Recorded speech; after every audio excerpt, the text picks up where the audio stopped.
Et c'est ça qu'arrive à faire le film, que je trouve quand même assez redoutable, et qui pourrait faire crier les gens qui voudraient absolument être partial. Ça, je veux bien l'entendre, hein, je ne peux pas leur en vouloir. Mais il faut essayer de prendre le film pour ce qu'il est aussi. Et le film a réussi cette espèce de tour de passe-passe, de m'émouvoir équitablement de l'un et de l'autre. Et vraiment, là, je suis très sincère en disant ça. J'ai eu autant d'émotions vis-à-vis du taureau. Et notamment, j'ai été quand même un peu révulsé par le traitement qui est fait de lui. C'est quand même un peu une boucherie. Il est mis à mort. Après, on l'évacue de façon vraiment extrêmement... Enfin, ça y est, c'est de la bidoche totalement exsangue. Puis on lui met plusieurs lames, hein, quand même. On lui met plusieurs lames, évidemment, on le blesse. Donc évidemment, le combat n'est pas équitable. Pas du tout. Aucunement.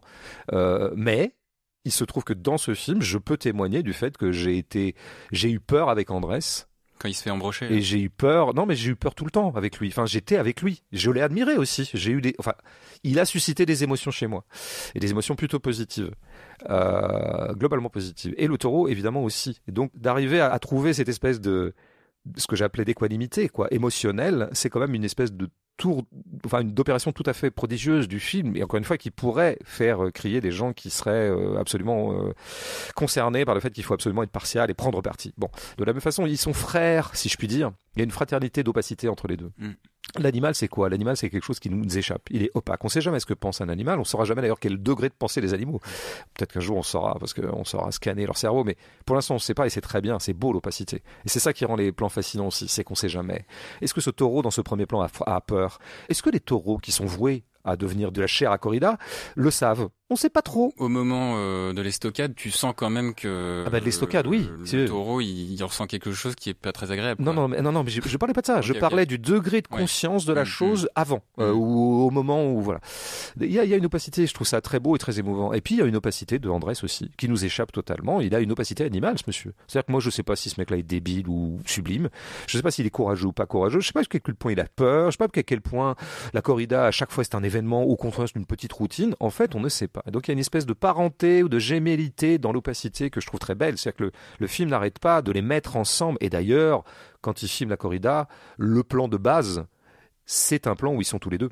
D'ailleurs, le mouvement d'appareil le plus récurrent, c'est on passe de l'un à l'autre en continuité. On est plutôt sur Andrés, ils sont en train de faire une passe, notamment dans la dernière phase de la corrida où ils sont très près l'un de l'autre. La faïne. Ça s'appelle comme ça. Ouais, le mec, il sait tout sur la corrida. T'as lu 3 livres sur la corrida là hier soir. J'ai lu le glossaire sur Wikipédia. Ah, c'est fort. Non, c'est tous les mots de la corrida. Tu peux frimer. Ouais, donc on les embrasse en général. Ouais, la caméra passe assez élégamment de l'un à l'autre et donc on essaie de créer de les embarquer dans le même mouvement de caméra. Il y a un moment qui résume tout pour moi. C'est plutôt vers la fin du film. Il se trouve que c'est une corrida où Andrés, comme c'est son attribution, a porté le coup fatal et le taureau ne tombe pas. Et Andrés s'impatiente. On est avec lui, évidemment. Oui, parce qu'il a raté son coup. Ouais. Et donc là, dans cette dernière scène ou avant-dernière corrida, le taureau tardant à tomber, c'est Andrés lui-même qui dit « l'épée est mal enfoncée ». Ça veut dire « j'ai mal fait ». Donc il refait. Et il va porter l'estocade et cette fois, il tombera. Et il y a plus tard dans le film, et là, on arrive à le moment où il porte la première estocade et là, tout de suite, le taureau tombe. Donc c'est le geste parfait. C'est un grand moment qui est accompagné par une réussite ou un beau geste de cinéma, c'est qu'on les a pour une fois tous les deux dans le plan à ce moment-là. Il y a une espèce de belle conjonction qui fait que Andrés est de dos, il porte l'estocade, le taureau est face à nous plutôt au deuxième plan et il tombe. Et donc on voit cette scène parfaite. Ce que je veux dire, c'est qu'à ce moment-là, il y a une espèce de parenté ou de consubstance ou de soutien mutuel entre le geste parfait de corrida et le geste parfait de cinéma. Et c'est ça que cherche, à mon avis, Serra. Il cherchait cet absolu-là. C'est pour ça qu'à mon avis, il l'a mis plutôt vers la fin. C'est le plan qu'on cherchait. Ce qui veut dire qu'à ce moment-là, disons les choses, le torero et le taureau sont totalement compagnons et complices dans l'accomplissement esthétique du film.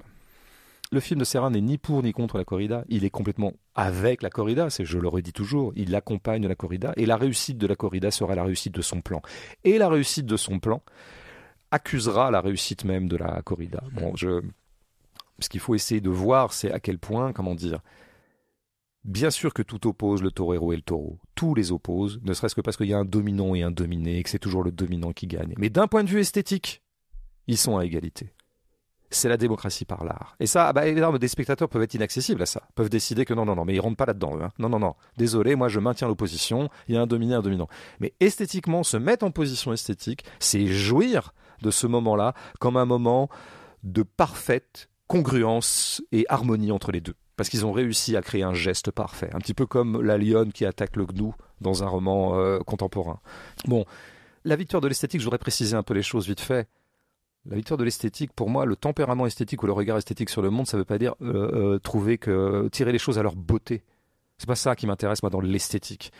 Et je crois pas, moi, je trouve pas ça si beau que ça, par ailleurs, tu vois. Les stockades, ni même le dernier moment là, ça s'appelle comment là? La faina, quand il y a une espèce, évidemment, toutes les métaphores ont déjà été utilisées, c'est de la danse, c'est un corps à corps, c'est un ballet. Oui, moi, je trouve que oui, mais en fait, bon, peut-être parce que j'y connais rien, mais en fait, je suis pas très sensible à ça. C'est pas ça qui m'intéresse, c'est que dans le spectacle qu'ils donnent, ils soient, je veux dire, complices du spectacle qu'ils accomplissent et en fait d'un moment d'intensité vitale.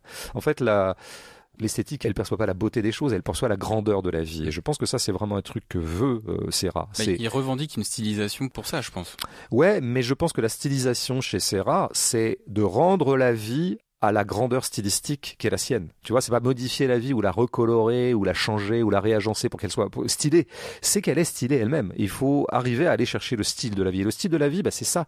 C'est que dans le geste de mort s'accomplit un espèce de moment, particulièrement superlatif de vie.